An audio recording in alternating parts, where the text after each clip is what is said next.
John Ronald Reuel-Tolkien зохиолыг бичсэн Sarah Cohen Stephen King-ийн зохиол хараас ч юу ч болж чаддаггүй. Тамд очиж өдгөрөө өдрийг гэсэн чичээд зөвхөн өдрийн хоёрын зөв зочисхийн сэрлээ. Ганагийн сүгт тавтай морил.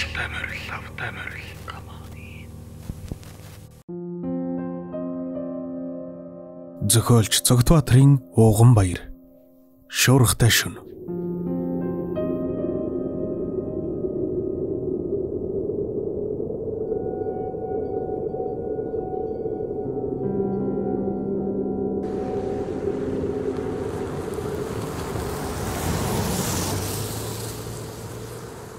Ховд аймгаас Улаанбаатар хотын чиглэлд пурган автомашин шөнийн зам дээгүүр цасманарган хурдалж байна. Гана хэмээх 30 орчим насны энэ жолоочер хоёр хотын хооронд 3 дахь жилдээ хүн зөөж буй нэгэн. Энэ шөнө нэг л ёозг бөгөөд гадаа тэсгэм хүйтэн байгаа нь андашгүй ажээ. Нүүр нүдгүй цасан шуурга шуурч ямар ч ээлжин жолоочгүй тэрээр зорчигчдыг хугацаанд нь хүрэхийн тулд нүд цөвчлгүй хурдалсаар. Уг нь өглөө аймгийн төвөөс гарахад цаг агаар сайхан байсан боловч яг энэ эзгүй хээр талд хүн байтугай машин явахад бэрхтэй байлаа. Хүмүүсийн амнаас ч дуу шуугарахгүй бүгд суудал дээр унтаа байдалтай явах бөгөөд харин жолоочийн хажуугийн суудал дээрх нэг настай эмэгний өвөр дээр суух 5 настай байцхан охин л нүд цөвчлгүй зам ширтэж явна. Машин цугах хүмүүс бараг үхчихсэн юм уу гэлтэй амьсгалах нь хүртэл сонсогдохгүй байгаа. Энэ цаг мөчид зөвхөн танихгүй эмэгний өвөр дээр томоотоо суух бүлтэр нүдтэй охин л ганаад хань улж яваа мэт санагдаж байлаа. Машины моторын хөнгөнсөн чимээ дуулдаж зах хязгааргүй зам үргэлжилсээр. Хинч юу ч ярихгүй унтах энэ харанхуй шөнө машина жолоодон яваа ганагийн нойр хурж үе үе нүдэн анилдаж эхэллээ. Гэнэт "Аха, манай ээж сая зам хөндлөн гарлаа. Унтлагынхаа хувцдаг үжин" гэсэн охины цовоо дуугаар гана сэртэсгийхэн тэр. "Юу гэнэ миний дүү?" "Манай ээж үсэн." "Хаана?" "Сая зам хөндлөн гүйснийг ахаа хараагүй мó?" "Гүй, ах нь хараагүй." Гана ингэж хэлээд хурдаа сааж эхлэв. Машиных нь гэрлээс өөр ёлтоогч зүйлгүй энэ зүүхээр газар амьд хүн байгаа гэсэн ямар ч улмар баймааргүй санагдах. Үгүй ер нь яаж ч удсан энийх цасан шуургатай чөтгөр тогтохын аргагүй хүүтэн шөнөөр хэн л эзгүүхээр газар бүр унтлагын хувцастай гүйж явах үлээ гэсэн бодол төрж охиныг дэмий ярьлаа гэж боджээ. "Миний дүү түрүү ээжигээ харсан гэв үү?" "Тийм ээ, унтлагынхаа хувцастай гүйж исэн. Машины урдуур гарахтаа намайг хараад энийг хэлээсэн." "Ахын дүү хийм арсан юм байлгүй дээ." "Гүй, үнэхээр миний ээж мөн байсан."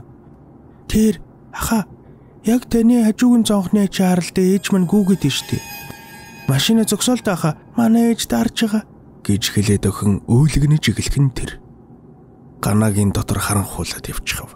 Биенжих үцэж хажуугийн салхивч руугаа харна гэхээс хамаг биеийнх нь хүйтэн хөлс аяндаа чихраад ирлээ. Машина жолоодсоор гэсэн хэдиж маш удаанаар явж байна. Охин өөлж эхэлсэн ч машин дунтаж буй хүмүүс бүр охиныг өвөр дээр тэрвэрсэн эмгэнж сэрсэнгүй. Ганаг хажуугийн цонх руугаа харах тэр агшинд үнэхээр хэн нэгэн сэгсийсэн итгээд машиныг нь гүйцэж чадалгүй хоцрон үлдхэн тэр. Гана хүмүүсийг дуудаж сэрэмээр байсан ч дуу нь ёр гарсангүй.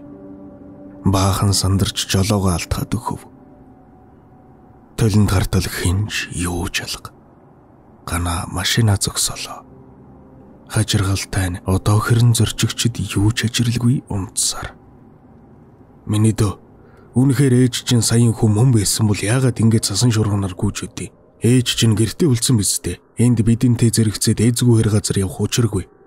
Хэмээн гана түрүүнээс хойш тайвширч чадахгүй эхэр татан уйлах бяцхан охиныг тайвшруулах санаатай дэмийлэрч мууран асуулаа.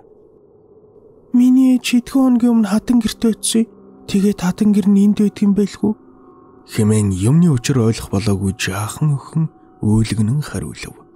Ганагийн нүд харанхуйлж нүдэнд нь нулимс гүйлгнээд ирлээ. 30 хэдэн жил наслахтаа үүн шиг юм үдсэнгүй хэмээн бодохын завсар түрүүний нөгөө нүдэн дөрддөг сэгсийсэн амтныг машиных нь араас хүрээд ирэхүй хэмээн болгоомжилсан нүдээр эргэн харав. Тэнгэр минь. Гана ийм дуу алдаад нүдэндээ ч итгэсэнгүй. Үнэхээр машины араас нэвсийсэн хувцастай сэгсэлцэн үстэй нэгэн итгээд асар хурдтай хурдлан ирж байлаа. Ганаач яхаа мэдэхгүй хэсэг алмаарснаа машинаас аж хурдлан давхив. Үнэхээр л хүн дүрстэй сэгсгэр нэмтэн гайхалтай хурдан гүйж эгээтэл машиныг гүйцэх нь үгэлтэй.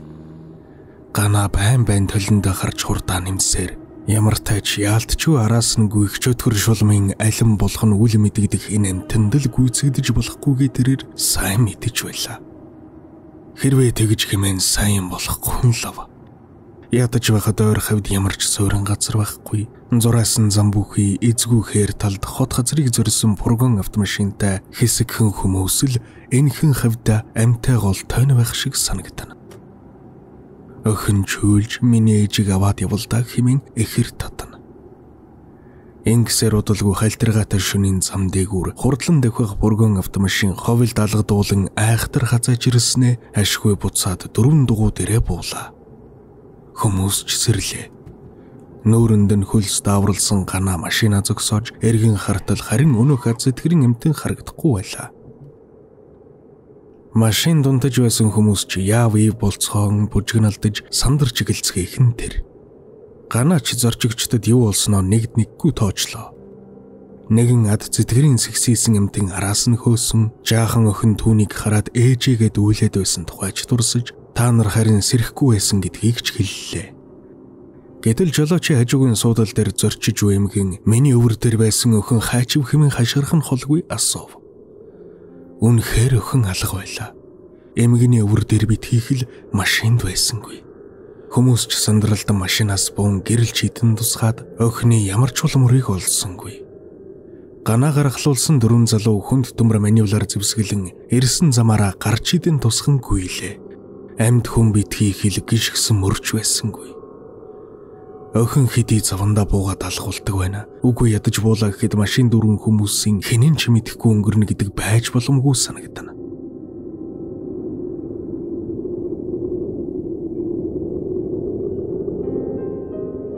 Охины ирэлд мордсон 5 залуу яалтчгүй гарах хоосон машин руугаа буцаж ирлээ. Охин байхгүй одоо яах вүлээ гэсэн бодол Ганаагийн толгооноос гарахгүй сэтгэлийг нь зовоосоор. Бүх хүмүүс айдас төгшүрт бүрэн автжээ.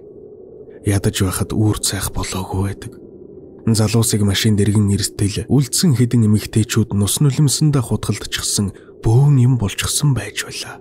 Юу болов яагаад ингэж сүд болов гэж залуусын нэг нь асуухад бөмбөгөнтлөө чичирсэн хөөрхөн эмгэн нөгөө чиний яриад байсан сэгсгэр амтэн чинь энэ дэрж машин тойроод хаалган голох гээ сүд боллоо гэхэн тэр. Охин яасан бэ гэж балмагдаж чичирхийлсэн хоолоогоор Ганааг асуухад сүм мэдэхгүй гэж амандаа дуугарн хурдан явцгаая хэмээн яаруулав. Дөрөвнээс хойш яахаа мэдэхгүй чимээгүй суусан нэг эмэгтэй сая ам нээлээ. Наад охины чи сэлэн гэдгийг 7 хоногийн өмнө ээж нь өвд болоод охиныг харгалзах хүн байхгүй учраас хот руу аваач асрамжийн газар өгөхөр болсон. Би уг нь цэцэрлэгийн багшийн найз хотоорох талимд хүүхэд өрчлүүлэх газар өгөхөр явж байсан юм л та гэхэн тэр. Хүмүүс нэг нэгэндээ улам наалтан сууж залуучууд өөрсдийнхөө гарт тааралдсан үзүүртэй хүнд гисэн зүйлүүдээр зэвсгэлээд авлаа. Ганаагийн хажууд сууж явсан эмгэнж арын хэсэг рүү шилжиж харин оронд нь хамгийн хүдэр бадэр зөрөгтэй залууг суулгалаа. Гайвуулхан тэр машин асдаггүй. Өдий дайны хүйтэнд юр ажирлгүй асчих ёстой машин нь бүр таг.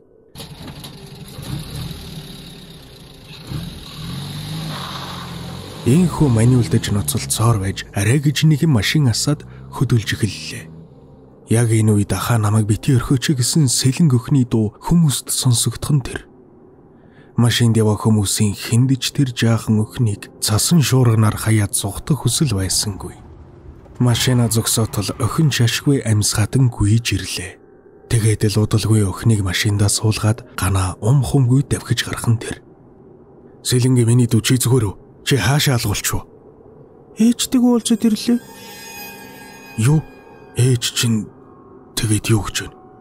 Ээж дараагүй байна уу? Харин их хөлсөд махал идмэр өнг нь надад мах байхгүй болохоор та нараас мах аваад иргээд явуулсан. Хэрвээ мах өгөхгүй бол намайг аваад явна гэсэн. Та нар одоо ээжийг гүйцэдрүүл бити мах өгөөрэй. Би ээжтэйгээ хамт явмаар байна гэж хэлхэн тэр. Бүгд л мэл гайхаж цэл хөхрөн гэж нь болоод дагжин чичирцгээж бараг зэрэг шахам эргэн харлаа. Үнэхээр өнөөх сэлэнгийн ээж гэж хэлээд байгаа үхэрийн амтан маш хурдтайгаар хазгнан гүйж айсвэ. Машин цууж явсан настай эмгэн ямар нэг юмд хоригдоод нөгөө ертөнцид очиж чадаагүй хүний сүнс үгээр хэлхэн аргагүйгээр их хөлсөж ховдог болдг юм гэсэн. Хурдан энэ газараас олдохгүй бол бидний их ч хүртэж мэднэ гэд хөнгөнтөл маань уншаад хэллээ. Ганааж хурдаа нэмлээ. Гэвч яаж ч хурдлаа гэд өнөөх амтан машиныг гүйцээд ирлээ. Ганааж зөргшөлүүдэн зөвхөн өмнөх замаал харан давгисаар. Нэг л мэдхнээ өнөөх амтан машины урдах зам дээр гараа алдлан хөндлөлтөн зогсож байхан тэр. Ганаануудын анин хурдаа улам нэмлээ. Үнэхээр бидэнтэй адилхан хүнлэн бол хурдтай давхиж байгаа машиныг гүйцэж ирэх нь байж боломгүй зүйл гэж Ганаа бодож байлаа. Намайг битгий дайраач гэсэн өхний дуутай зэрэгцсэн хэн нэгнийг дайрах чимээ харлаа. Уг нь элдв сүнс хий үзэгдэл байсан байж гэмээн зүгээр л хий дайраад өнгөрөх байсан гэж тооцоолж байсан Ганаа машина зогсоолоо. Үнэхээр ямар нэгэн зүйлийг мөргөж зам дагуу хол шиджээ. Цөм сандралтан гарч өнөөх ухаангүй хэвтэх амтэн дээр болгомжлон очив.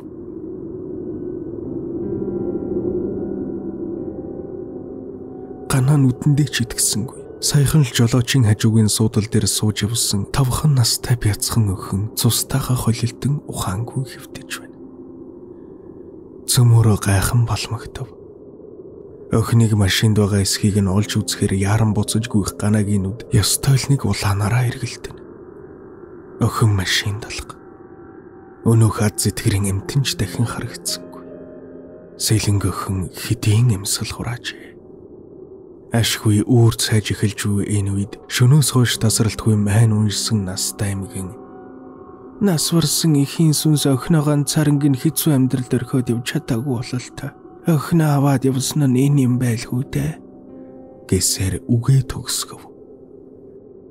Нар мандаж цасан шуурга тогтсон өвлийн тог дуухан өдөр өхний шарлыг ачсан фургон автомашин их хотын зүг алгуурхан төгсөөр.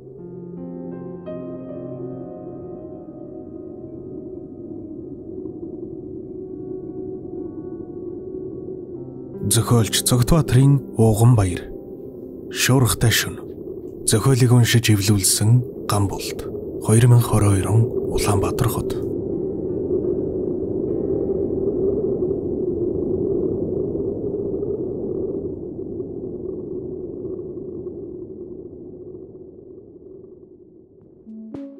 Миний оруулж буй бичлэгүүдийг цагаалдалгүй, алгасалгүй үзхийг хүсвэл subscribe дарж, хажууд нь байгаа хонхыг дарж идэвхжүүлээрэй.